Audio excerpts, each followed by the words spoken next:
Hello everyone, welcome to my channel teachers talk. कैसे हैं आप लोग? आशा करती हूँ कि आप लोग अच्छे होंगे और अपनी तैयारी में लगे होंगे।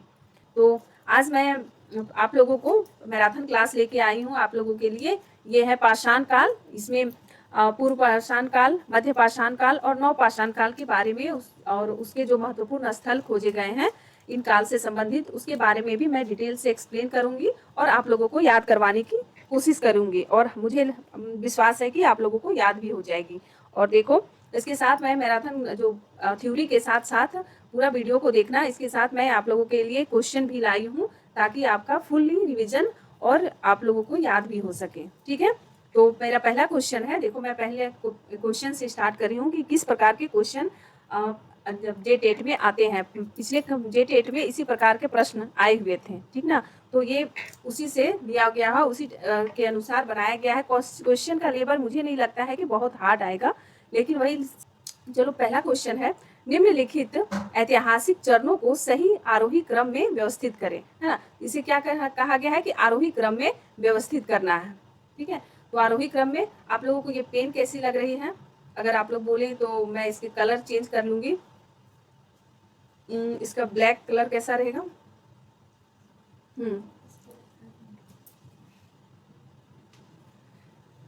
हाँ, पहला है ऑप्शन ए। देखो, निम्नलिखित ऐतिहासिक चरणों को सही आरोही क्रम में व्यवस्थित करें।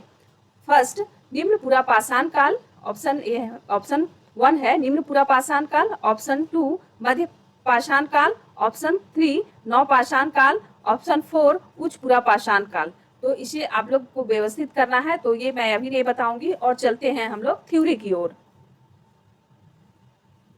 देखो, ये है पाषाण काल को 3 भागों में बांटा गया है। पाषाण काल है जो पत्थर का काल है। पाषाण मतलब क्या? स्टोन एज, है ना। पत्थर का काल यानी कि जैसे जैसे पत्थरों की आकृति में परिवर्तन होने लगे, है ना, इसके उपयोग में परिवर्तन आने लगे, तो उसी ही स्टोन एज को उसी के अनुसार बांटा गया है काल को, है ना। इसीलिए इसे कहा गया है पाषाण काल।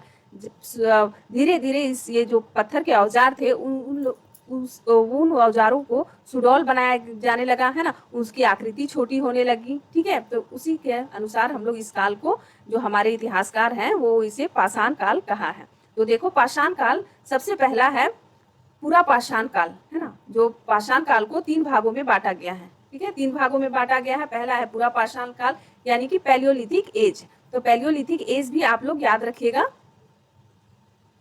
पैलियोलिथिक, ये भी आता है क्वेश्चन में, है ना। ये भी पूछ दिया जाता है कि पैलियोलिथिक एज कब से कब तक है। तो आप लोग अगर इसे याद नहीं रखें तो आप लोग क्वेश्चन का आंसर जानते हुए भी कंफ्यूज हो जाएंगे। तो ये पूरा पाषाण काल है और ये इसकी जो कालावधि है जो अभी तक से 6,10,000 ईसा पूर्व की थी, है ना। और ये मध्य पाषाण काल, ये इसे मिडिल स्टोन एज या मेसोलिथिक एज बोला जाता है। ये 10,000 से 4,000। और ये न्योलिथिक यानी कि नव पाषाण काल, ये 4,000 से 1,000 ईस्वी पूर्व, है ना, की है।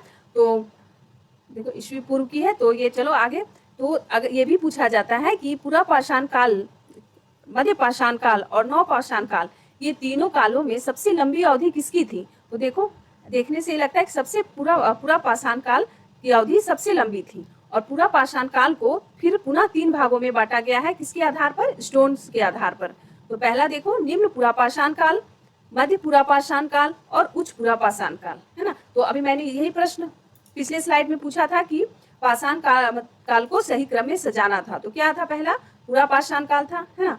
पूरा पाषाण काल में निम्न पूरा पाषाण काल था, फिर मध्य, फिर उच्च। ये तीनों काल गुजरने के बाद मध्य पाषाण काल आया, उसके बाद फिर नव पाषाण काल। अब समझ में आ गई होगी।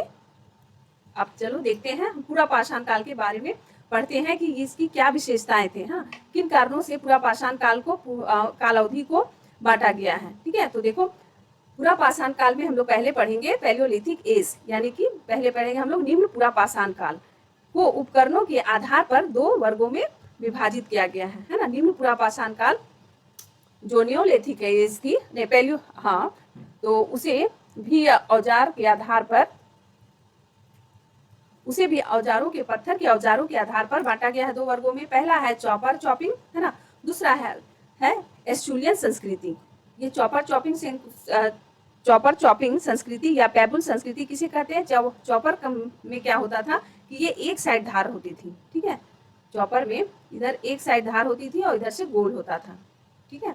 ये इधर से धार होती थी, है ना। और चॉपिंग में क्या होता था, दोनों तरफ धार होती थी, ये दोनों तरफ ये धार होती थी, इसीलिए चॉपिंग या पैबुल संस्कृति कहा जाता है। और एस्टुलियन में ये इस टाइप की होती थी, ठीक है, इसीलिए एस्टुलियन संस्कृति कहा गया है। अब नेक्स्ट स्लाइड चलते हैं। अब देखो हम लोग चॉपर चॉपिंग कहाँ से प्राप्त हुई वो भी समझते हैं, है ना। चॉपर चॉपिंग से,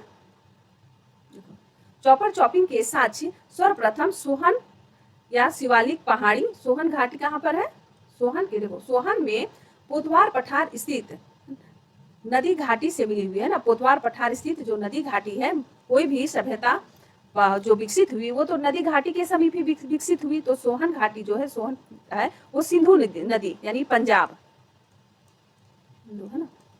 कहाँ पर है सोहन? पंजाब के, पंजाब में, है ना, पंजाब में। और पंजाब कहाँ? पाकिस्तान के पंजाब में, ठीक है। यहाँ पर सोहन घाटी स्थित है, ठीक है। अब देखो इसलिए इसे सोहन संस्कृति कहा जाता है। तो इसी के नाम पर जो यहाँ पर पत्थर के औजार मिले, उसी के आधार पर इसे सोहन संस्कृति भी कहा जाता है। देखो सोहन संस्कृति भी कहा जाता है। वही एस्टुलियन संस्कृति हैंडेक्स संस्कृति कहते हैं, है ना। हैंडेक्स संस्कृति, एस्टुलियन संस्कृति को क्या कहा जाता है? हैंडेक्स संस्कृति कहा जाता है, ठीक है। अब देखो हैंडेक्स का 1864 में प्रोफेसर किंग ने हैंडेक्स को, है ना, ये दिया हैंडेक्स को किसने खोजा? प्रोफेसर किंग ने मद्रास के बदमदुरै और अतिरपक्कम से प्राप्त किया था। जो हैंडेक्स को किस प्राप्त किया था? प्रोफेसर किंग ने जो मद्रास है के बदमदुरै और अतिरपक्कम से प्राप्त हुआ था। तो ये भी पूछा जाता है कि हैंडेक्स कहाँ से मिले हैं?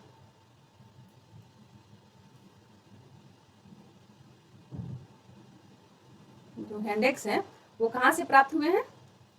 हैंडेक्स अतिरपक्कम से प्राप्त हुए हैं, ठीक है। हैंड अतिरपक्कम या मदुरै से प्राप्त हुए हैं। और किसने खोजा था? 1864 ईस्वी में प्रोफेसर किंग ने। ये आप लोगों के लिए इंपॉर्टेंट है। चूंकि हैंडेक्स सबसे पहले मद्रास से प्राप्त हुई थी, इसीलिए इसे मद्रासी संस्कृति भी कहा जाता है। इस संस्कृति में क्लीवर, स्कैपर एंड क्रोड भी मिले हैं। क्लीवर और हैंडेक्स निम्न पुरापाषाण काल के उपकरण हैं। क्लीवर और हैंडेक्स किस काल के उपकरण है? निम्न पुरापाषाण काल के उपकरण हैं। तो यहाँ से आप लोगों को क्या याद रखनी है कि हैंडेक्स कहाँ से मिले हैं? अतिरिपक्कम, है ना, और बदमदुरै से प्राप्त हुए हैं। और ये दोनों स्थान कहाँ पर है? मद्रास में है। मद्रास के साथ साथ आप लोग को ये भी याद रखना है कि जो ये पूछा जाता है कि क्लीवर, स्कैपर और क्रोड किस काल के औजार है ना, पत्थर के औजार हैं। तो आप लोग को ये भी याद रखना है कि ये निम्न पुरापाषाण काल के औजार हैं। अब देखो निम्न पुरापाषाण काल के क्षेत्र के बारे में हम लोग पढ़ते हैं। तो पहला है उत्तरी क्षेत्र, सोहन घाटी। उत्तरी क्षेत्र में जो यहाँ पर है उत्तरी क्षेत्र, यहाँ सोहन घाटी, पंजाब, पाकिस्तान। यहाँ पर इस घाटी से पेबुल, चापर चॉपिंग और हैंडेक्स मिले हैं, जिसका निर्माण क्या हुआ था? क्वार्टजाइट,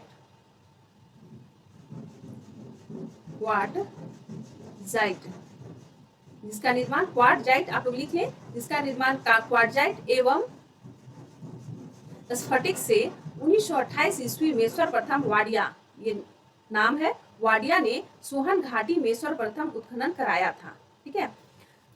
सोहन घाटी में देखो यहाँ पर है कि सोहन घाटी का सर्वप्रथम उत्खनन किसने कराया था?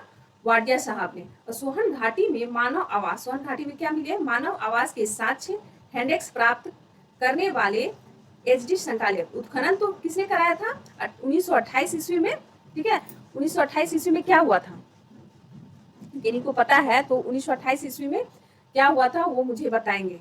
जो इतिहास के स्टूडेंट हैं, थोड़ा बहुत भी इतिहास जानते हैं, वो कमेंट में बताएं कि 1928 में कौन सी घटना घटी थी, ठीक है। अब देखो हैंडेक्स और जो उत्खनन तो वाडिया साहब ने कराया था सोहन घाटी से, लेकिन जो मानव आवास के साक्ष्य और हैंडेक्स प्राप्त हुए जो थे वो SD संकालिया को प्राप्त हुए थे। तो ये दोनों इंपॉर्टेंट है ना। इसे आप लोग याद रखें कि उत्खनन किसने कराया था सोहन घाटी का, वाडिया साहब ने। और सोहन घाटी में मानव आवास के साक्ष्य और हैंडेक्स किसने प्राप्त किया था, एसडी संकालिया ने। अब देखो अगला है सिंगरौली बेलन नदी घाटी, पूर्वी क्षेत्र है ना उड़ीसा, ये पूर्वी क्षेत्र उड़ीसा का मयूरभंज, पश्चिमी बंगाल का पुरुलिया होगा की भूमि मिदनापुर है ना, इन जगहों से उत्तरी क्षेत्र से निम्न पुरापाषाण काल के साक्ष्य मिलते हैं। ये निम्न पुरापाषाण काल के स्थल हैं, ठीक है। और पश्चिमी क्षेत्र में राजस्थान और गुजरात, और मध्य क्षेत्र में कौन है, अरुण संकालिया मध्य प्रदेश, अरुण सोनकिया जो है वो मध्य प्रदेश के होशंगाबाद स्थित हथनौरा से क्या प्राप्त किए हैं, मानव कंकाल, ठीक है, मानव कपाल। देखो मानव जो होशंगाबाद है, मध्य प्रदेश का जो होशंगाबाद है, यहाँ पर मध्य प्रदेश, ठीक है, ये मैप में बना रही हूँ ऐसे भली आप लोगों को केवल बताने के लिए। यहाँ पर मध्य प्रदेश है, वहाँ का होशंगाबाद में क्या हुआ था, होशंगाबाद स्थित एक हथनौरा नामक जगह है, वहाँ पर क्या मिले थे, मानव कंकाल। तो ये आप लोग को याद रखना है कि मानव कंकाल कहाँ से प्राप्त हुए हैं। आप लोग देखिए फिर से मैं लिख दे रही हूँ, मानव कंकाल के निम्न पुरापाषाण काल में मानव कपाल, ठीक है, मानव कपाल के साक्ष्य कहाँ से मिले हैं, ये हथनौरा। ये वेरी वेरी इंपॉर्टेंट है, इसे आप लोग ध्यान में रखें, हथनौरा से प्राप्त हुआ है। फिर से मैं एक बार रिपीट कर दे रही हूँ कि निम्न पुरापाषाण काल में मानव कपाल के साक्ष्य किस स्थान से प्राप्त हुए हैं, तो क्या हो जाएगा, हथनौरा। जो कहाँ पर है, ये भी पूछा जाएगा, हथनौरा किस स्थान पर है, तो वो एमपी में के होशंगाबाद में है। इसे किसने खोजा था, अरुण सोनकिया ने, ठीक है। अब देखो अगला महाराष्ट्र के बोरी नामक स्थान से निम्न पुरापाषाण काल की प्राचीनतम तिथि ज्ञात होती है ना। ये मतलब निम्न पुरापाषाण काल में जो साक्ष्य मिले हैं उससे यह पता चलता है कि निम्न पुरापाषाण की काल अवधि कितनी से कितनी तक थी, ठीक है। अब देखो दक्षिण में कौन है, कर्नाटक के हुसंगी है ना, ये हुसंगी, आंध्र प्रदेश के नेल्लोर, करीमपुर और तमिलनाडु के पलवरम, अतिरपक्कम, बदमदुरै इस काल के उपकरण मिले हैं। बदमदुरै से इस काल के उपकरण मिले हैं, ये दक्षिण के हैं, इससे पहले भी मैंने पढ़ाया था, दक्षिण के ये स्थल है। इस प्रकार भारत के गंगा मैदानी क्षेत्र एवं दक्षिण के केरल को छोड़कर अधिकांश भागों से इस काल के उपकरण प्राप्त हुए हैं। अब नेक्स्ट स्लाइड चलो, मध्य पुरापाषाण काल।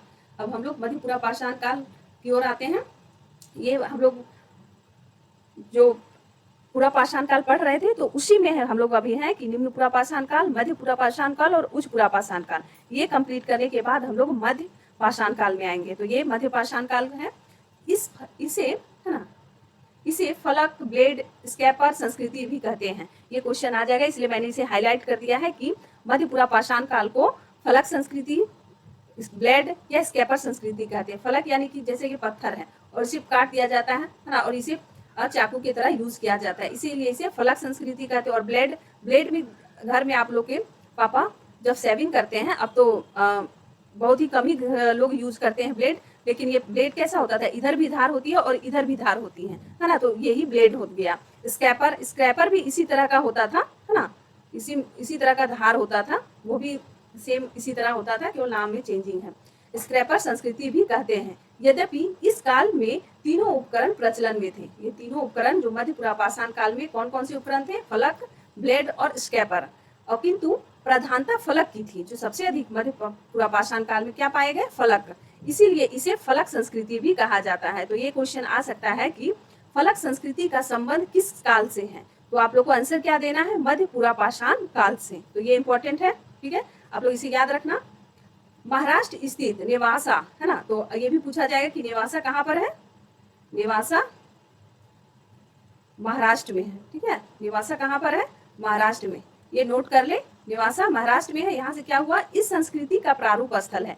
जो नेवासा है, महाराष्ट्र का नेवासा को मध्य पुरापाषाण काल का प्रारूप स्थल कहा गया है, यानी कि यहाँ से ही मध्य पुरापाषाण काल का जो काल है स्टार्ट होता है। इसी जगह से माना जाता है कि निम्न पुरापाषाण काल से धीरे धीरे चेंजिंग आया और इसी जगह से साक्ष्य मिले हैं मध्य पुरापाषाण काल के, ठीक है। इसीलिए इसे प्रारूप स्थल मतलब प्रतिनिधित्व करने वाला स्थल कहा गया है, क्योंकि सर्वप्रथम एसडी संकालिया ने नेवासा से ही इस काल के औजारों को पहचाना था, ठीक है। राजस्थान के थार, ठीक है, राजस्थान के थार मरुस्थल तो आप लोग जानते हैं, तो वही उसी की बात की गई है। राजस्थान के थार से प्राप्त मध्य पुरापाषाण काल के उपकरण को बीएन मिश्रा ने लूनी उद्योग है ना, लूनी उद्योग की संज्ञा दी गई। जो राजस्थान में जो लूनी नदी है ना, लूनी नदी है राजस्थान में, वहीं पर बहुत सारे इस काल के औजार मिले हैं। इसीलिए बहुत सारे जो पत्थर के औजार मिले हैं, इसी कारण इस जगह को, है ना, क्या बोला गया है, लूनी उद्योग, यानी कि बहुत सारे औजारों के मिलने के कारण यहाँ पर कहा गया है लूनी उद्योग। किस किस टाइप के मिले हैं औजार? पत्थर के औजार, फलक, ब्लेड और स्केपर। और किसने खोजा था? ये एसडी संकालिया ने। और किस स्थान को में? महाराष्ट्र के निवासा में। निवासा कहाँ स्थित है? महाराष्ट्र में। तो ये सभी आप लोग को याद रखनी है। अब उच्च पुरापाषाण काल, अब हम लोग ये तीसरे में आते हैं, उच्च पुरापाषाण काल। ये सेकेंड हो गया था और ये थर्ड, ठीक है, ये थर्ड। उच्च पुरापाषाण काल, बेलन नदी घाटी से ही सबसे पहले भारत में उच्च पुरापाषाण काल के साक्ष्य मिलने का आरंभ हो गए थे। और आप लोगों को अगर ये मेरा टॉपिक जो अगर आप लोगों को अच्छी लग रही है, अगर आप लोगों को अच्छा कंटेंट मिल रहा है, तो प्लीज़ प्लीज़ इसे शेयर करें और मेरे चैनल को सब्सक्राइब कर लें, ताकि मैं नेक्स्ट वीडियो जो लाऊं वो आपके पास पहुंच जाए, है ना। और अगर किसी तरह की कमी भी है तो कमेंट में जरूर लिखिए कि मैं इसमें और भी क्या सुधार और क्या कंटेंट आप लोग को और डिटेल में चाहिए। बट मेरे हिसाब से ये इनफ है आप लोग को JTET के लिए, है ना। तो चलते हैं आगे। इसे मगधेलियन संस्कृति भी कहा जाता है। उच्च पुरापाषाण को मगधेलियन संस्कृति भी कहा जाता है। इस काल के उपकरण के निर्माण में विशेषीकरण पर बल दिया गया, मतलब कुछ और भी अच्छा सुडौल बनाया जाने लगा और भी यूजेबल बनाया जाने लगा पत्थर के औजार को। प्रत्येक कार्य के लिए विशिष्ट उपकरण बनाए जाने लगे, है ना, मतलब प्रत्येक कार्य के लिए हर, जैसे छोटे जानवर को मारने के लिए छोटी औजार प्रयोग करने लगे, बड़े जानवर को मारने के लिए बड़ा औजार पत्थर के औजारों का प्रयोग किया जाने लगा। अब हाथी है ना, इतने बड़े हाथी है, ये तो मुझसे सूढ़ भी नहीं बन रही है, ये इतनी बड़ी हाथी है, तो उसे मारने के लिए ये छोटे औजार काम देगा? नहीं देगा। तो इसी में इतना छोटा सा मारेंगे तो ये मरेगा ही नहीं, तो इसके लिए बड़े औजार का प्रयोग किया जाने लगा। तो इसीलिए बोला गया है कि विशेषीकरण पर बल दिया जाने लगा कि छोटे जानवर को छोटे औजार से और बड़े जानवर को बड़े औजार से मारा जाए। इस विशेष उपकरणों में तछनी, तो ये विशेष उपकरण कौन कौन से थे? तछनी, गिरमिट का विशेष महत्व था। इस काल का मुख्य उपकरण क्या था? ब्लेड, है ना। इस जो मध्य पुरापाषाण काल से जो उच्च पुरापाषाण काल में भी आया, तो ब्लेड ही महत्वपूर्ण था। इस काल की दो मुख्य विशेषताएं क्या क्या थी? नए चकमक, है ना। जब हम लोग निम्न पुरापाषाण काल पढ़ रहे थे तो वहां पर किस तरह के पत्थर का प्रयोग किया गया था? तो वो क्वार्टजाइट, है ना, क्वार्टजाइट और स्फटिक का प्रयोग किया गया था। लेकिन ये जब हम लोग उच्च पुरापाषाण काल में आए तो यहाँ पर नए चकमक पत्थर का प्रयोग किया जाने लगा, है ना। तो इसे चकमक उद्योग की संज्ञा दी गई, यानी कि जो औजार मिले हैं वो चकमक पत्थर से बने हुए मिले हैं। अब प्रज्ञा मानव यानी होमोसेपियंस पदार्पण सर्वप्रथम यही से देखा जाता है, इसी काल से। प्रज्ञा मानव यानी कि वैज्ञानिक मानव, इसी काल से उसके अस्तित्व को देखने को मिलता है। अब देखो इस काल में क्या हुआ था। अब हम लोग मध्य पुरापाषाण काल ही पढ़ रहे हैं। इस काल में हड्डियों से बने उपकरण भी मिलने आरंभ हुए। बेलन घाटी के लोहदा नाला, जो बेलन घाटी के लोहदा नाला है जगह है, से विश्व की प्राचीनतम अस्थि निर्मित स्त्री की मूर्ति प्राप्त हुई है। इस काल में चित्रकला के भी अवशेष प्राप्त हुए हैं, ठीक है। कहाँ से? ये क्वेश्चन वेरी इंपॉर्टेंट है। अस्थि निर्मित स्त्री की मूर्ति कहाँ से मिली है? लोहदा नाला से, है ना, जो पूरे विश्व के प्राचीनतम है, ठीक है। इस काल में चित्रकला के भी अवशेष प्राप्त हुए हैं, जिसका उदाहरण है भीमबेटका। भीमबेटका कहाँ है? मध्य प्रदेश के रायसेन जिला में। ये भी पूछा जाता है कि भीमबेटका से किस चीज के चित्र मिले हैं? तो भीमबेटका से प्राचीनतम चित्र मिले हैं, ठीक है। और ये कहाँ पर है? MP में। भीमबेटका की खोज किसने की थी? 1957 में वाकनकट, ये इंपॉर्टेंट है, वाकनकट ने किया था। भीमबेटका, देखो बेटा बक बक मत कर, ये ट्रिक क्या है भीमबेटका का? भीम बेटा बक बक मत कर। तो ये भीम क्या है? भीम बेटका और ये बक बक क्या हो गया? वाकन कट, ठीक है। ये ट्रिक है, अब याद रखेंगे इसको। भीमबेटका से 642 गुफाएं मिली है। भीमबेटका से कितनी गुफाएं मिली है? 642, जिसमें से 400 में चित्रों का अंकन है। गुफाएं तो मिली है 642 और इसमें 400 में चित्रों का अंकन है। यहाँ चित्रों का निर्माण उच्च पुरापाषाण काल में ही हुआ है ना। चित्रों का निर्माण कब हुआ? उच्च पुरापाषाण काल में हुआ है, किंतु सर्वाधिक किस काल की है? मध्य पाषाण काल की है। यहाँ से प्रारंभ अंत्योष्टि क्रिया। अंत्योष्टि क्रिया क्या होता है कि मरने के बाद उसका दाह संस्कार किया जाता है ना, उसका अंतिम संस्कार किया जाता है। वही बताया गया है कि अंत्योष्टि क्रिया का भी साक्ष्य मिला है कि मरने के बाद उसका दाह संस्कार किया जाता था, या तो क्या अंतिम संस्कार, या तो दफना के या तो उसको जला के, है ना, इसका अंतिम संस्कार किया जाता था। इस काल के मध्य प्रदेश आंध्र प्रदेश के कुर्नूल जिले से भारत के प्राचीनतम, है ना, जो कुछ पुरापाषाण काल में का जो कुर्नूल जिला है वहां से क्या मिले हैं, प्राचीनतम चूल्हे मिले हैं, चूल्हे के साथ मिले। पुरापाषाण काल तक मानव पूर्णतः क्या हो गया था, प्रकृति पर निर्भर हो गया था, है ना। अब मध्य पुरापाषाण काल जो उच्च पुरापाषाण काल से अब धीरे धीरे क्या हुआ हो गया था कि वो प्रकृति पर निर्भर हो गए थे, यानी कि प्रकृति से फल कंद मूल, है ना, जानवर उस पर निर्भर हो गए थे। शिकार आखेटक कंद मूल ही उनका भोजन था। वह अग्नि प्रयोग से अपरिचित, अभी क्या था कि वे अग्नि से अपरिचित ही थे, है ना। चूंकि इसका काल कृषि पशुपालन मृदुभांड के प्रचलन का अभाव था, मतलब इस काल में जो उच्च पुरापाषाण काल था इसमें अभी ये सब कृषि पशुपालन और मृदुभांड, मतलब जो मिट्टी के बर्तन होते हैं उसी को मृदुभांड कहा जाता है। मिट्टी के बर्तन मतलब घड़े के जैसे होते थे ऐसे करके, ठीक है, इसी को मतलब काल के हिसाब से जो मृदु भांड है ये प्रतिनिधित्व करते हैं। जो मृदु भांड है वो काल को भी विभिन्न जो काल में डेवलपमेंट हुआ उसका भी प्रतिनिधित्व करते हैं कि वैदिक काल में ये मृदु भांड किस तरह के हुए थे, फिर हड़प्पा संस्कृति में किस प्रकार के मृदु भांड मिले हैं। तो ये भी क्वेश्चन पूछा जाता है कि सबसे अच्छा जो प्राचीन काल का प्रतिनिधित्व कौन करता है। ये भी क्वेश्चन पहले पूछा गया है प्रीवियस ईयर में कि सबसे अच्छा प्रतिनिधित्व जो प्राचीन काल का प्रतिनिधित्व सबसे अच्छा कौन करता है। तो ऑप्शन में दिया हुआ था मृदु भांड, सिक्के भी दिए हुए थे, लेकिन सबसे अच्छा प्रतिनिधित्व कौन करता है, मृदु भांड। ये सब याद रखना। इसलिए लोगों के जीवन में अस्थायित्व नहीं था, ठीक है, तो अभी तो अस्थायित्व नहीं था। यही कारण है कि इस काल तक मानव उपभोक्ता था, उत्पादकता नहीं। ये भी इंपॉर्टेंट है कि उच्च पुरापाषाण काल में मानव क्या था, ब्लैंक्स दे देगा और ब्लैंक्स नहीं, तो ये दे देगा उपभोक्ता था लेकिन उत्पादकता नहीं था। उत्पादक मतलब वो किसी भी चीज का उत्पादन नहीं कर रहा था, ना अन्न या कृषि, ये सब कुछ भी नहीं किया था। अब देखो, अब हम लोग जाते हैं मेसोलिथिक एज, है ना, मेसोलिथिक एज हम लोग पढ़ते हैं। मध्य पाषाण काल यानी मेसोलिथिक एज, ये इसका काल क्या है, 1000 से ईस्वी पूर्व से 4000 ईस्वी पूर्व तक की है। मध्य पाषाण काल का आरंभ लगभग 1000 ईस्वी पूर्व से माना जाता है। इस काल के उपकरण छोटे, है ना, मेसोलिथिक का ही अर्थ है, मेसो मतलब छोटा, मेसो मतलब छोटा, इसका अर्थ ही है छोटा। तो ये मेसोलिथिक एज हो गया, यानी कि मध्य पाषाण काल की सबसे अच्छी विशेषता, सबसे बड़ी विशेषता क्या है कि यहाँ पर औजार छोटे आकार के होने लगे थे, है ना।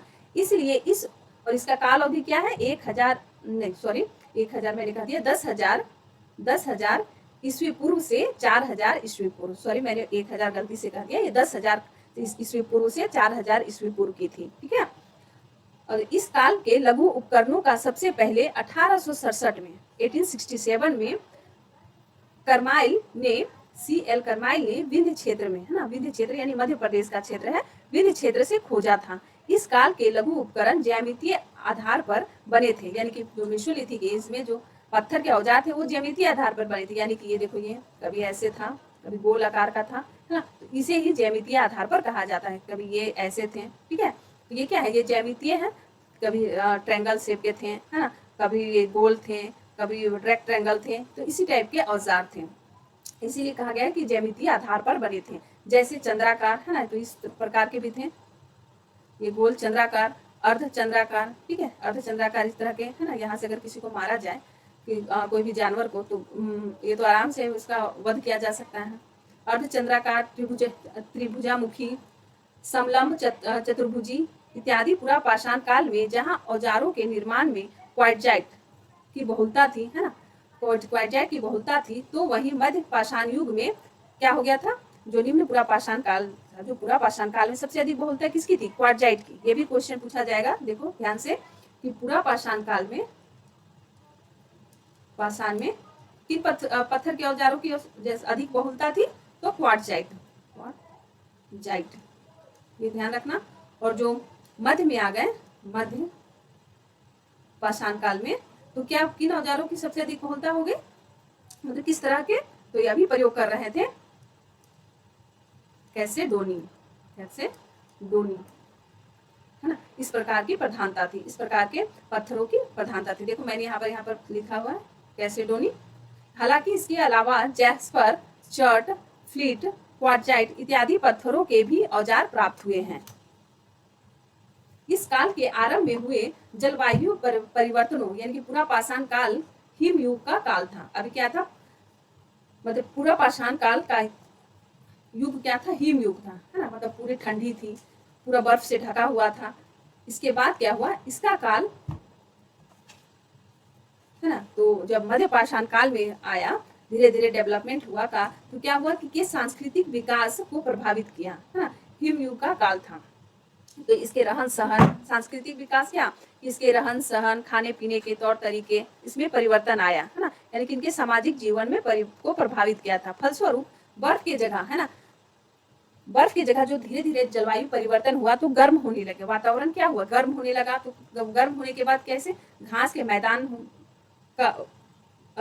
मैदान बनने लगे, जंगल उगने लगे, यानी कि पेड़ पौधे विकसित हुए, ठीक है, आरंभ हुए नए प्रकार की वनस्पति और जानवरों का प्रादुर्भाव हुआ, है ना, यानी कि जब जलवायु गर्म होने लगी तो पेड़ पौधे, घास के मैदान बनने लगे, ठीक है, घास के मैदान बनने लगे, और इसी में भी जानवर भी आने लगे, है ना, इसी में जानवर भी, छोटे छोटे जानवर, बड़े बड़े जानवर भी आने लगे। और ये जानवर क्या, ये घास खा के अपना जीवन मतलब जीवित रहते थे, है ना, ये घास कंदमूल खा के जीवित रहते थे। तो नए वनस्पति और जानवरों का प्रादुर्भाव हुआ। ठंड में रहने वाले विशालकाय जानवरों, है ना, तो जानवरों में क्या था, मैमै रेडियर के स्थान पर घास खाकर जीवित रहने लगे, यानी कि ठंड में जो बड़े बड़े जानवर रहते थे, तो जलवायु जब गर्म हुई तो बड़े बड़े जानवर की जगह पर ये जो घास के मैदान हुए, तो वहां पर छोटे छोटे जानवर, तो बड़े जानवरों को मारने में बहुत दिक्कत होती थी, और जब ये मर जाते थे और इसे मार दिया जाता था किसी तरह से, तो इसे खाना मतलब खत्म करना मुश्किल हो जाता था, है ना। और ये जो छोटे छोटे जानवर को कोई भी अकेला आदमी भी मार सकता था, जैसे खरगोश, है ना, खरगोश, उसी प्रकार के बहुत से जानवर थे, है ना, जिसे आसानी से मारा जा सकता था, जैसे खरगोश, हिरन, ठीक है। इसीलिए कहा गया है कि अभी ये थोड़ी यहाँ पर हम लोग थे, तो ये खरगोश, छोटे छोटे जानवरों को मारना आसान हो गया था। इसीलिए अब देखो कौन कौन से जानवर उगने लगे, हिरन, बकरी, है ना, और खरगोश। तो जब घास के मैदान उगने लगे तो बड़े बड़े जानवर, जो मैमन और रेडियर जैसे बड़े जानवर थे, उन्हें मारना बहुत ही मुश्किल था, और मुश्किल के साथ साथ जब किसी तरह इसे मार भी दिया जाता था, उसे खाकर खत्म करना, है ना, बहुत ही मुश्किल हो जाता था। और छोटे जानवर को कोई भी एक व्यक्ति भी इसे मारकर आराम से अपने लिए खा सकता था, ठीक है। तो आगे देखो, इन छोटे पशुओं को आखेट के लिए, है ना, इन छोटे पशुओं को आखेट के लिए छोटे हथियारों की आवश्यकता होती थी, है ना। इन छोटे पशु, छोटा पशु है तो छोटे, जब हमको बिल्ली मारनी है या तो चूहा भी मारना है, देखो अगर हमें चूहा मारना है तो हम लोग क्या करेंगे, चूहा, देखो मैं पेन ले लेती हूँ थोड़ा, हमें चूहा ही मारनी है, मान लो ये चूहा है, ठीक है, ये चूहा है, और इसे हमें मारनी है, तो हमें क्या, ये तो मेरा चूहा ही नहीं बन गया, मारनी है तो क्या हम छोटे औजारों का ही प्रयोग करें, क्योंकि ये छोटे हो गए। देखो कितनी अच्छी हमारी, मतलब धीरे धीरे जलवायु में परिवर्तन हुआ, कैसे मैं बताती हूँ। पहले हमारी जलवायु पूरी ठंडी थी, जो प्राचीन काल में जो जलवायु थी पूरी ठंडी थी, यहाँ ठंड थी, ठीक है, यहाँ ठंड थी। ठंड होने से क्या हुआ कि रेडियर जैसे बड़े बड़े जानवर थे, इसीलिए बड़े पत्थरों औजारों का प्रयोग किया जाता था। फिर धीरे धीरे जब ये पूरा पाषाण काल का समय था, है ना, ये क्या था, ये पूरा पाषाण काल का समय था पूरा, और ये धीरे धीरे यहाँ के बाद जलवायु में हम लोग जब मध्य पाषाण काल में आए, मध्य पाषाण काल में, तो यहाँ पर क्या हुआ कि धीरे धीरे जलवायु में परिवर्तन होने लगे, और जलवायु में परिवर्तन होने लगे, उसके बाद क्या हुआ कि यहाँ पर घास के मैदान, है ना, उगने लगे, घास के मैदान उगने लगे, जंगल उगने लगे। तो उसके साथ साथ ऐसे जानवर विकसित हुए, ऐसे जानवरों का उद्भव हुआ, है ना, जन्म लिया, जो छोटे थे, है ना, साइज में छोटे थे, है ना। तो इन्हें मारने के लिए तो छोटे औजारों की आवश्यकता हुई। तो देखो कैसा आवश्यकता आविष्कार की जननी होती है, कि इस समय बड़े जानवर थे इसलिए बड़े औजारों का प्रयोग किया, और इस समय छोटे जानवर थे, है ना, तो इसमें छोटे औजारों का आविष्कार किया। इसीलिए कहा गया है कि आवश्यकता आविष्कार की जननी है ही, है ना। ये बात आप लोग मानते हैं। चलो अब हम लोग आगे चलते हैं। अब तो मुझे लगता है आप लोग को अच्छी तरह से मैं इसे समझा पा रही होंगी, आप लोग को मजा भी आ रहा होगा। तो देखो ये चैप्टर सबको बोरिंग लगता है, लेकिन आप लोग को मैं इतने अच्छे से समझा दूंगी कि आप लोग को इंटरेस्ट जाग जाएगा कि नहीं ये पाषाण काल अच्छा है। इसमें फैक्ट याद करने के साथ साथ समझ में आएगा किस तरह हम लोग किस तरह हमारा काल धीरे धीरे परिवर्तन होते होते निम्न से मध्य से उच्च आज गया है ना। तो देखो आखेट के लिए छोटे हथियार की आवश्यकता हुई, अतः मानव ने अब लघु लघु पाषाण उपकरण बनाने आरंभ किए।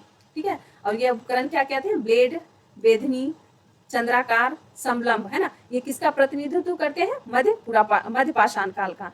इसी समय अर्ध प्रक्षेपात्र, देखो ये इंपॉर्टेंट है, अर्ध प्रक्षेपात्र, ये लाइन आप लोग याद रखना, अर्ध प्रक्षेपात्र तकनीक, तीर धनुष का भी विकास हुआ। ये हम लोग किसका पढ़ रहे हैं? मध्य पाषाण काल का। अस्थायी निवास, पशुपालन, कृषि की परंपरा की शुरुआत हुई और मिट्टी के बर्तन भी बनने लगे, है ना। अब धीरे धीरे मतलब जब मध्य पाषाण काल का जब अंतिम समय आने लगा, मतलब मान लो कि ये मध्य पाषाण काल है, यहाँ से शुरू हुआ 10,000 से, जो 10,000 से शुरू हुआ, सॉरी थोड़ी, हाँ यहाँ पर ही थे, 10,000 से जो शुरू हुआ, तो 10,000 ईस्वी पूर्व से जो शुरू हुई थी 4,000 तक आई। तो 4,000 आते आते यहाँ से आते आते क्या हुआ कि धीरे धीरे कृषि का, यहाँ के बाद कृषि और पशुपालन होना शुरू हुए, तब ना हम लोग धीरे धीरे न्यूलिथिक एज में आए, है ना। तो ऐसा भी माना गया है कि धीरे धीरे मतलब यहाँ तक नहीं हुए, लेकिन यहाँ के बाद आधे के बाद धीरे धीरे हमें साक्ष्य मिलने लगे, हमें जानकारी होने लगी खेती की। अब नेक्स्ट स्लाइड चलते हैं। देखो राजस्थान, उधर बागौर था, बागौर और बागौर कहाँ पर है? राजस्थान में। बागौर ये इंपॉर्टेंट है, आप इसे ध्यान रखना। बागौर कहाँ पर है? राजस्थान में। ये आता है कि बागौर राजस्थान में है। और आदमगढ़, ये आप लोग याद रखना, इंपॉर्टेंट है। आदमगढ़ मध्य प्रदेश में, है ना। यहाँ से क्या साक्ष्य मिले हैं? यहाँ से साक्ष्य मिले हैं पशुपालन के, पशुपालन के। ठीक है, अब देखो प्राचीनतम साक्ष्य मिले हैं भारत में मानव अस्थि, भारत में मानव अस्थि पंजर सर्वप्रथम इसी काल से मिलते हैं। किस काल से? मध्य पाषाण काल से। इसी काल से शव को दफनाने की प्रथा शुरू हुई। शव को दफनाने की प्रथा किस काल से शुरू हुई? मध्य पाषाण काल से। ठीक है, मध्य पाषाण काल से शवों को दफनाने की प्रथा शुरू हुई। अब देखो, अब हम लोग पढ़ते हैं अगला स्लाइड। देखो यहाँ पर लहुरा देव यानी संत कबीर नगर स्थित लहुरा देव से क्या मिला है? कृषि के साक्ष्य मिले हैं, है ना। लहुरा देव से कृषि के साक्ष्य मिले। यहाँ तो मेहरगढ़, जब लहुरा देव की खोज नहीं हुई थी तो वहां पर मेहरगढ़ में सर्वप्रथम कृषि के साक्ष्य बोला गया था कि मिला है ना, मेहरगढ़ पाकिस्तान में। लेकिन जब लहुरा देव की खोज होने के बाद यह कहा गया कि लहुरा देव में सबसे पहले कृषि हुआ था। ठीक है, तो लहुरा देव में कृषि हुआ था, तो ये कहाँ पर है? लहुरा देव संत कबीर नगर में स्थित है। ठीक है, तो अगर आप लोगों को ऑप्शन में आ जाए कृषि के साक्ष्य सर्वप्रथम कहाँ मिले हैं, तो मेहरगढ़ और अगर लहुरा देव दोनों ऑप्शन में रहे तो आप लोग लहुरा देव लगाएंगे, और अगर लहुरा देव नहीं रहेगा तो आप लोग मेहरगढ़ लगाएंगे। ठीक है, प्राप्त हुई 7,000 ईस्वी पूर्व, जबकि देखो मेहरगढ़ में सबसे पहले जो कृषि के साक्ष्य मिले हैं वो 7,000 ईस्वी पूर्व के, इसीलिए कहा गया है कि जो यहाँ पर देखो मेहरगढ़ में 7,000 ईस्वी पूर्व के, मेहरगढ़ में जो प्राप्त हुए हैं कृषि के साक्ष्य वो 7,000 ईस्वी पूर्व के हैं, जबकि जो लहुरा देव है वहां पर 9,000 ईस्वी पूर्व के हैं। तो सबसे प्राचीनतम कौन है? ये है ना, क्योंकि ये लंबी दूरी तय किया है। ऐसा नहीं समझिए कि ये 9 है तो ये ज्यादा है, नहीं, ये लंबी दूरी तय करके आया है। ठीक है, और ये तो सबसे पहले इसका सबसे काल अवधि किसकी सबसे ज्यादा है? तो इसकी। तो अब देखो चावल के प्राचीनतम साक्ष्य मिले हैं चौपानी मांडू इलाहाबाद स्थित। देखो चौपानी मांडू कहाँ है? इलाहाबाद यूपी में स्थित। इस स्थल को बीबी मिश्रा ने खोजा था। यहाँ से क्या हुए? मधुमक्खी के छत्ते जैसे आकार वाली बस्तियां, जंगली चावल, हस्त निर्मित मृदु भांड, अन्नागारों के साक्ष्य मिले हैं। चौपानी मांडू को पूरा पाषाण काल, है ना, तो देखो ये इंपॉर्टेंट है। चौपानी मांडू को पूरा पाषाण काल और मध्य पाषाण के बीज का की संक्रमण अवस्था का प्रतीक माना जाता है। ठीक है, तो ये इंपॉर्टेंट है कि पूछा जाएगा कि पूरा पाषाण काल और मध्य पाषाण काल के बीच की संक्रमण की अवस्था का प्रतीक कौन है, तो चौपानी मांडू। चौपानी मांडू कहाँ पर है, इलाहाबाद यूपी में। आखेटक संग्राहक से प्रभावित कृषि में संक्रमण की यह प्रतिनिधित्व स्थल है। ठीक है, अब देखो चौपानी मांडू से प्राचीनतम मृदु बांड भी मिले हैं ना, विश्व के प्राचीनतम मृदु बांडों की साक्ष्य कहाँ से मिलते हैं, चौपानी मांडू से। तो ये सब आप लोग पढ़ लेना। देखो महादान, ये इंपॉर्टेंट है, प्रतापगढ़ स्थित। देखो मैंने बहुत डिटेल में आप लोग को पढ़ाया, इसके बाद आप लोग को कहीं जाने की जरूरत नहीं है। हाँ, केसी ओझा, देखो प्रतापगढ़ की खोज किसने की, केसी ओझा ने। यहाँ से 14 सावधान और 8 गर्त चूल्हे, स्तंभ गर्त झोपड़ी प्राप्त हुए हैं। यहाँ से एक कब्र में एक साथ 4 है ना, 4 मानव को दफनाने की साक्ष्य कहाँ से मिला है, देखो प्रतापगढ़ स्थित। देखो यहाँ पर होता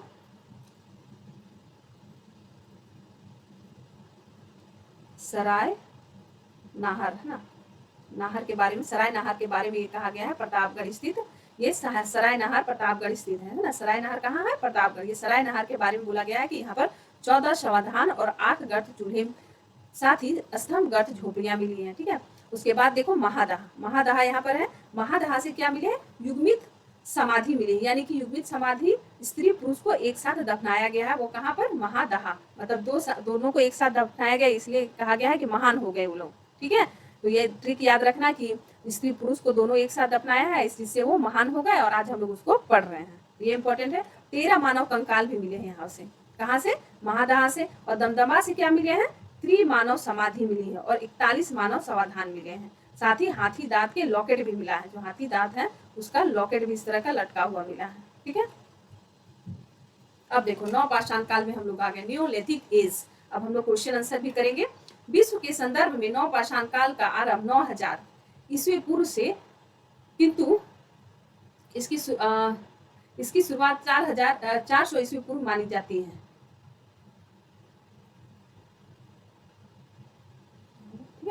4000 ईस्वी पूर्व मानी जाती है। नवपाषाण काल शब्द का सर्वप्रथम किसने किया था, जॉन लुबाक ने अपनी पुस्तक, जॉन लुबाक ने नवपाषाण काल की चर्चा जॉन लुबाक ने अपनी पुस्तक किसमें, प्री हिस्टोरिक टाइम्स में किया है।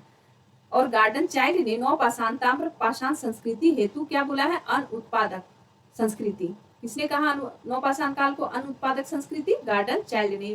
ये इतिहासकार काफी इंपॉर्टेंट है, ये हमेशा इतिहास में आप लोग को पढ़ने मिलेंगे। आप लोग नेट की भी तैयारी करोगे तो इनका नाम हमेशा आपको मिलेगा एक अच्छे इतिहास के कार के रूप में। नवपाषाण का पाषाणिक क्रांति जैसे शब्द का प्रयोग किया है, किसने किया है, ये पूछा जाएगा कि अनुत्पादक संस्कृति और नवपाषाणिक क्रांति जैसे शब्दों का प्रयोग किसने किया है, गार्डन चाइल्ड ने। अब यहाँ पर कौन कौन सी उपकरण थे, देखो ये इंपॉर्टेंट है कि यहाँ पर पॉल स्टार उपकरण मिलने लगे थे। और ये देखो लिंग सुगुर, मैसूर का लिंग सुगुर है, वहां से पॉलिस्टार पत्थर के औजार मिले हैं। ठीक है, अब ये लास्ट स्लाइड है, देखो ये पढ़ लेना। अब क्या हो गया था, पशुपालन होना शुरू हो गया था, है ना, मिट्टी के बर्तन बनने लगे थे, कृषि होने लगी थी, है ना। अब ये क्या हो गया था, नगरीय क्रांति का जन्म हुआ, क्योंकि नवपाषाण काल के बाद ही हड़प्पा संस्कृति का उद्भव शुरू हो गया था, है ना। इसीलिए हड़प्पा संस्कृति में भी कोई कोई स्थल जो नवपाषाणिक संस्कृति का भी प्रतिनिधित्व करते हैं। ठीक है, तो इस स्लाइड को पढ़ लेना, इसमें बस जिसने मैंने हाईलाइट कर दिया वही इंपॉर्टेंट है। अब हम लोग चलते हैं क्वेश्चन आंसर की ओर। देखो ये है, निम्नलिखित में से नवपाषाण युग के स्थलों से हड्डियों से बने औजार कहाँ से प्राप्त हुए हैं, तो कहाँ से प्राप्त हुए हैं, गुफ्र कराल से, सरतालू से, चिरान से, दजावली हैंडिंग से। तो कहाँ से प्राप्त हुए नवपाषाण युग में स्थलों से हड्डियों से बने औजार, तो देखो इसका सही आंसर हो जाएगा ए और सी, गुफ्र कराल और चिरान से।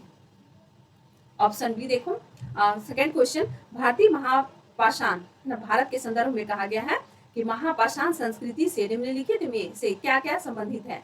जो महापाषाण संस्कृति थी, ये महापाषाण संस्कृति मुख्यतः कहाँ थी, ये दक्षिण में थी। ठीक है, तो ये महापाषाण संस्कृति क्यों कहा जाता है कि देखो तो क्या होता था कि एक ताबूत में व्यक्ति को दफना दिया जाता था। ठीक है, उसके बाद इसके ऊपर बड़े बड़े पत्थर सिंबल के रूप में रख दिए जाते थे, इसीलिए इसे महापाषाण संस्कृति कहा गया है। तो इसका सही आंसर क्या हो जाएगा, लोहे के औजार और उपकरण, घोड़े, जोरवे मृदभांड, या सार्कोफेंगी या डोलमेन। तो इसका सही आंसर हो जाएगा ये। ठीक है,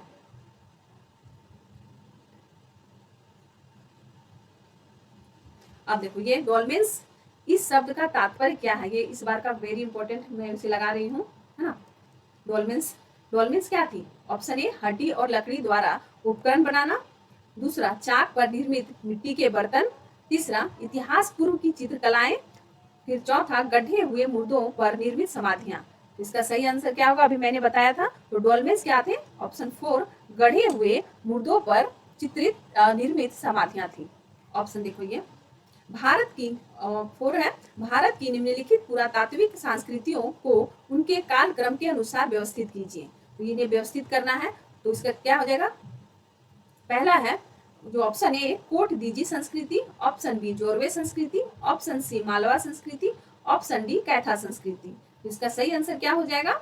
ऑप्शन पहले आया था कोट दीजी संस्कृति, ठीक है ना, तो ये ऑप्शन हो जाएगा डी, ठीक है। देखो ये मैंने डिटेल में भी दिया हुआ है, तो आप इसे बाद में पढ़ लेना। अब देखो भीमबेटका वेरी इंपॉर्टेंट है ना, इंपॉर्टेंट। भीमबेटका किसने खोजा था? तो मैंने ट्रिक भी आप लोग को बताया था कि भीमबेटका बकबक, भीम बेटा बकबक मत कर, बक मत कर। तो क्या हो जाता है? भीमबेटका को बकबक यानी कि वाकन कर, ठीक है। इन्होंने जब खोजा था, कब खोजा था? 1867 में। अब देखो नौपाषाण स्थल, ये नौपाषाण स्थल के बारे में मैंने अभी डिटेल में बताया था, तो वही है का बुर्ज होम, है ना। बुर्ज होम से क्या मिला था कि के संबंध में निम्नलिखित तथ्यों पर विचार करना है। तो बुर्ज होम कहाँ पर था?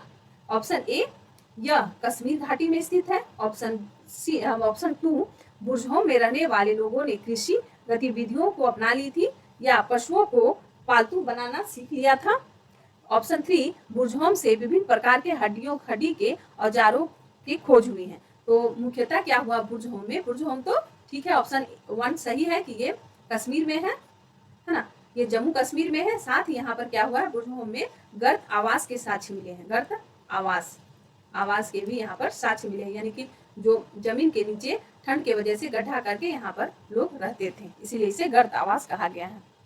अब देखो निम्नलिखित कथनों पर विचार करें।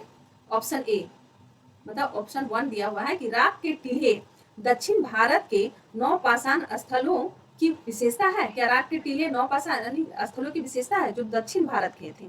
तो सही है। अब आगे चलते हैं, ऑप्शन 2 क्या बोलता है? नौपाषाण, जो कथन दूसरा क्या कह रहा है कि नौपाषाण काल के लोग कमोबेश अस्थायी आवासों में रहते थे। तो ये तो दोनों लग रहा है कि सही है। तो ये नौपाषाण काल में क्या हुआ है कि ये टीले मिलते थे, जो भी क्या थे? राख के टीले, है ना। जो कर्नाटक का कुर्नूल जिला है, ठीक है, वहां पर भी ये नौपाषाणिक स्थल है जहां पर राख के टीले मिले। ये क्या होते थे? राख के टीले। तो देखो क्या होता था कि नौपाषाण काल में जब पशुपालन होने लगे, कृषि किया जाने लगा, है ना, तो ये तुंगभद्रा नदी के किनारे ये सब हो रहा था। तो और भी यहाँ पर महत्वपूर्ण नदियां हैं, लेकिन तुंगभद्रा नदी मेन नदी है, इसलिए मैं आप लोग को बता रही हूँ, क्योंकि तुंगभद्रा नदी को आप लोग विजयनगर साम्राज्य जब पढ़ाऊंगी तो वहां भी तुंगभद्रा नदी द्वाब के क्षेत्र आप लोगों को वहां पर भी मैं बताऊंगी। तो वहां पर क्या होता था कि वहाँ जो बहुत से जानवर, पशुपालन होने लगे, खेती बाड़ी होने लगी, तो पशुपालन, खेती के लिए भी तो पशुओं की आवश्यकता थी, तो और अपनी जीविका के लिए भी उसका उन्हें पालने लगे। तो वो तो जब गोबर करती थी, यानी अपना जो अवशिष्ट पदार्थ निकालती थी, तो धीरे धीरे एक जगह पर ये जमा करने लगे, है ना। और ये जब पहाड़ जैसे जमा होते गए, जैसे अभी देखो ना, अभी कचरा कभी शहरी क्षेत्र में जब ट्रक के द्वारा जो कचरा उठाकर, है ना, कहीं पर देखोगे कि बहुत कचरा ऊंचा तक जमा कर दिया है ना, और वो अब वो कचरे को जला दिया जाएगा, तो वो क्या होगा कि धीरे धीरे ये सुलगते सुलगते राख बन जाएगी। और यही राख जब खोजकर्ता इतिहासकारों ने देखा कि ये आखिर में राख क्या है, तो इसे ही दक्षिण का क्या कहा गया कि दक्षिण भारत के नौपाषाण स्थलों की विशेषता क्या थी कि वहां पर राख के टीले बन गए थे, ठीक है, ये पहाड़ जैसा टीला बन गया था। जो अभी आप लोग देखते हैं ना, शहर के बाहर क्षेत्रों में जो कचरा फेंक दिया जाता है, और कभी कभी देखते हैं पहाड़ जैसा टीला बन जाता है। आप रांची जाते हो या कहीं जमशेदपुर वगैरह जाओगे तो वहां पर देखना कि बहुत ऊंचा ऊंचा कचरा का टीला टाइप का बन गया है, ठीक है। तो ये सही है, दोनों ऑप्शन सही है। देखो ये भी आप लोग स्लाइड पर पढ़ लेना कि नौपाषाणिक स्थलों में कौन है। देखो मास्की, देखो ये मास्की, पिकलीहल, यहाँ पर देखो मास्की, पिकलीहल, नरसीपुर, हलूर और ब्रह्मगिरी, ठीक है, ये दक्षिण भारत के नौपाषाणिक स्थल हैं जहाँ पर राख के टीले मिले हैं। देखो, शिविर गायों के बाड़ों से घिरे होते थे, यहाँ वे गोबर जमा करते थे। जो मैंने समझाया वही है, तो आप लोग हम लोग नए इस स्लाइड की ओर चलते हैं।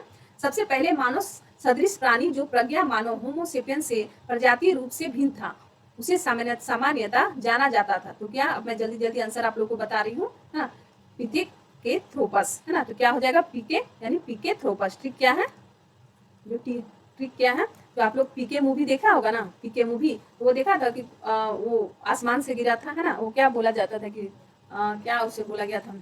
अच्छा कोई बात नहीं, जो पीके मूवी देखा होगा तो आप लोग को पता हो, क्योंकि वो जब यहाँ पृथ्वी पर आता है तो उसे कुछ भाषा समझ में नहीं आती है ना, वो उसे कुछ, तो उसी से ट्रिक लगा लेना कि वो होमोसेपियंस क्या था, प्रज्ञा मानव था, पीके यानी पिकेथ्रोपस।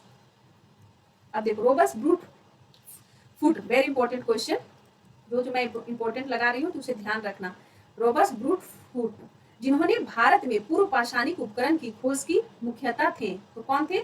ऑप्शन ए पूरा वनस्पति शास्त्री, एक पुरातात्विविद, आप लोग क्या समझ रहे हैं इसको, बोलिए। ऑप्शन बी एक भूवैज्ञानिक, ऑप्शन डी एक इतिहासकार। तो मुझे लगता है कि आप लोग ऑप्शन डी को लगाना पसंद करेंगे, लेकिन ये गलत है। इसका सही आंसर हो जाएगा ए भूवैज्ञानिक। और आप लोग को सेशन पसंद आ रही है तो प्लीज इसे सभी लोग, 4 लोग को, 10 लोग को इसे शेयर करें, और अपने एजुकेशन जो ग्रुप से जुड़े होंगे टेलीग्राम, है ना, और उसमें आप लोग प्लीज शेयर करें इसे, ताकि मुझे और भी वीडियो लाने में, इसे कंटेंट को समझाने में मोटिवेट हो सकूं। तो please please please subscribe and share please. पुरापाषाण युग में, अब नेक्स्ट क्वेश्चन है, पुरापाषाण युग में मनुष्य द्वारा की गई सबसे बड़ी खोज थी, क्या थी? देखो, तो मैं अभी बता रही हूँ फटाफट से। तो देखो, इसको क्या होगा, पुरापाषाण युग में मनुष्य की कुंभकार के चाक, ये तो नहीं हो सकती, धातु उपकरण, धातु भी नहीं थे, कुंभकार भी नहीं थे, सूत बुनाई भी नहीं थी, तो इसका आग जलाना भी हो सकता है।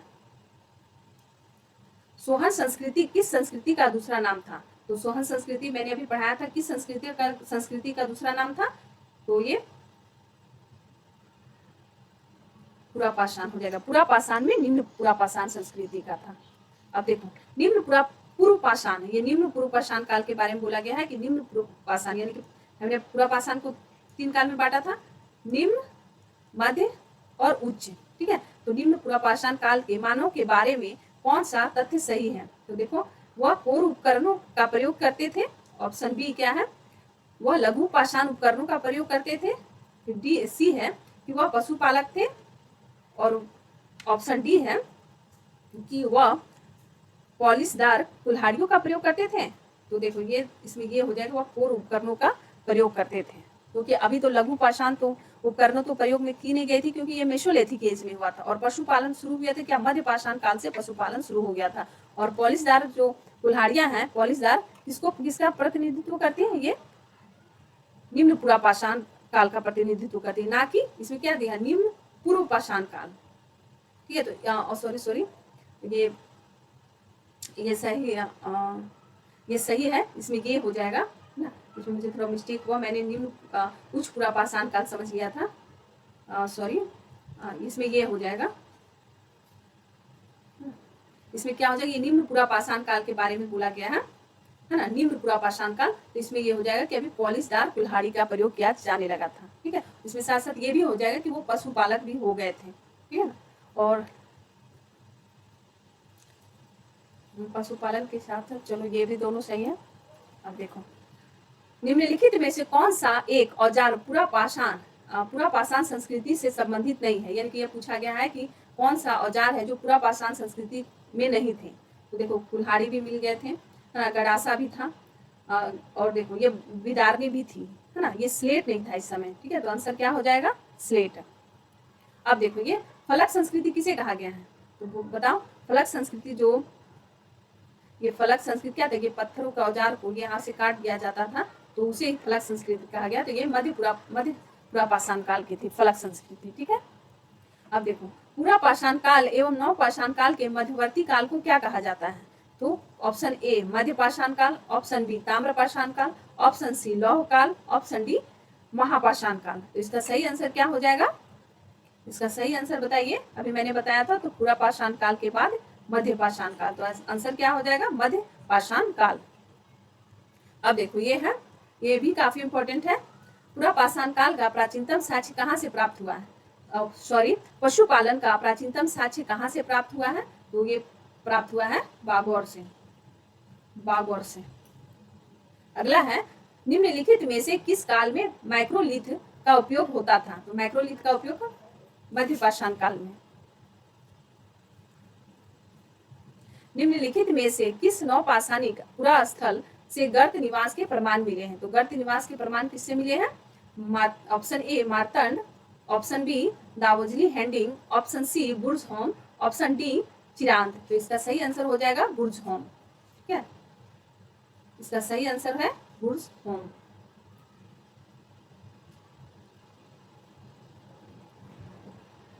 अब देखो अगला, निम्नलिखित पर विचार कीजिए और नवपाषाण कालीन मानव जीवन की विशेषता थी, यानी कि बताना है कि नवपाषाण कालीन मानव जीवन की क्या क्या विशेषताएं थी। तो देखो इसमें खेती बाड़ी शुरू हो गई थी, पशुपालन भी हो रहा था और अस्थायी बस्तियों वाली जिंदगी भी स्टार्ट हो गई थी, बट अभी लेखन कला का विकास नहीं हुआ था। तो इसका आंसर हो जाएगा 1, 2 और 3। मानव, अगला क्वेश्चन है, मानव समाधानों में कुत्ते दफनाए गए थे। तो कुत्ते कहाँ दफनाए गए थे? देखो ऑप्शन ए है बुर्जहोम, ऑप्शन बी है पटना में, ऑप्शन सी है वाराणसी में, ऑप्शन डी है मेहरगढ़ में। तो इसका सही आंसर क्या हो जाएगा? बुर्जहोम में। Option C.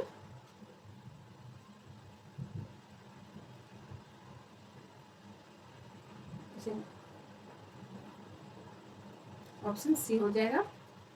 ऑप्शन इसका क्या हो जाएगा? ए, बुर्जहोम में। अगला क्वेश्चन है, अब ये लास्ट क्वेश्चन है कि सूची 1 को सूची 2 के साथ सुमेलित कीजिए और नीचे दिए गए कूट की सहायता से सही उत्तर का चयन करें। ये नवपाषाणिक स्थल है, तो इन स्थलों को आप लोग याद भी रखना कि ये किस किस जगह में पाए गए हैं। ठीक है, ये भी क्वेश्चन पूछा जाता है कि कौन सा स्थल नवपाषाणिक स्थल है। तो देखो पांडुर हजार डिब्बी, ऑप्शन ए में क्या है? पांडुर हजार डिब्बी, बी में क्या है? कुचाई, और सी में है दवाजी हैंडिंग, और डी में है पायन थोर लंगतीन। तो इसका सही आंसर क्या हो जाएगा? ठीक है, ये इसमें ये टीबी क्या है? पश्चिम बंगाल में है, तो इसमें ब से याद करना, इधर भी ब है और इधर भी बा है। ठीक है, और कुचाई, कुचाई कहाँ पर है? ये छत्तीसगढ़ में, तो ये गलत हो जाएगा, ये छत्तीसगढ़ में है। और देखो दाऊजी हैंडिंग कहाँ पर है? असम में। ये सही है, ये भी सही है और ये भी सही है, तो इसमें गलत कौन है? कुचाई है ना। तो और ये भी मेघालय में है, तो ये सही है, तो इसका आंसर क्या हो जाएगा इसमें? कुचाई। ठीक है, तो थैंक यू वेरी मच।